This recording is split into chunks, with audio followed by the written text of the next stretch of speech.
यह कहानी आरोही और एक गुड़िया की है जो एक छोटी लड़की के ऊपर लिखी हुई है। एक दिन की बात है, आरोही सुबह पार्क में टहलते हुए जा रही थी। तभी उसे एक बच्ची रोती हुई मिली। आरोही ने उससे रोने का कारण पूछा तो लड़की ने बताया कि वह जिस गुड़िया से खेल रही थी वह इसी पार्क में कहीं खो गई है। आरोही ने उस बच्ची को उसकी गुड़िया ढूंढ लेने का आश्वासन दिया, जिससे वह बच्ची चुप हो गई। आरोही ने गुड़िया ढूंढने के लिए समय मांगी और फिर दूसरे दिन गुड़िया लाने का वादा करके वहां से चली गई। पर गुड़िया ना तो आरोही को मिली ना ही उस बच्चे को। आरोही ने गुड़िया की तरफ से एक काल्पनिक पत्र उस बच्ची को लिखी और जब वह बच्ची पार्क में गुड़िया पाने की आशा में आई तो आरोही ने वह पत्र उस बच्ची को पढ़कर सुनाया। पत्र में इस प्रकार था, कृपया रोना मत, मैं समय समय पर गुड़िया के बारे में मैं तुम्हें लिखती रहूंगी, बस तुम रोना मत। अब आरोही रोज उस खोई हुई गुड़िया की तरफ से काल्पनिक पत्र लिखने लगी और लगभग रोज उस बच्ची को पढ़कर सुनाती कि यात्रा की काल्पनिक वर्णन हुआ करता था।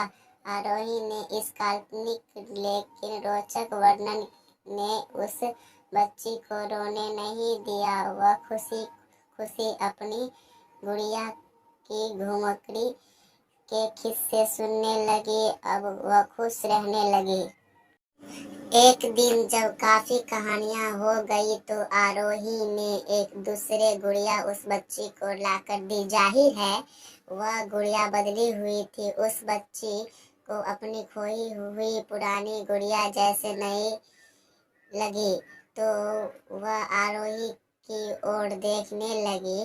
आरोही अनजान बनते हुए गुड़िया में छपकी एक चिट को निकाल कर पढ़ने लगी। उसमें लिखा हुआ था कि यह मैं ही हूँ, तुम्हारी वाली गुड़िया जो पार्क में खो गई थी। दुनिया भर की लंबी यात्रा के वजह से यह थोड़ी बदल हुई गई है।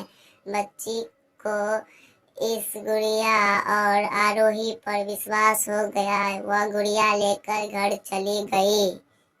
बरसों बाद जब वह बच्ची बड़ी हो गई तो एक दिन वह अपनी अलमारी में कुछ ढूंढ रही थी तो उसका ध्यान उसी गुड़िया पर गया जो आरोही ने उसे दी थी। बचपन की बातें याद करके वह हंसने लगी।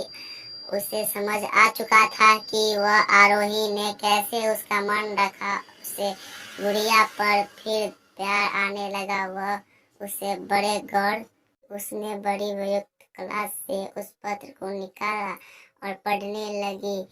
पत्र में संक्षेप में यह लिखा हुआ था कि हर वह चीज जिससे तुम प्यार करती हो कभी न कभी तुमसे खो जाएगी और जो तुम्हारे पास होगी वह तुम्हारे लिए सच्चे रूप में बनी होगी। रूप भले ही भिन्न होगा पर प्यार एकदम खालिश होगा।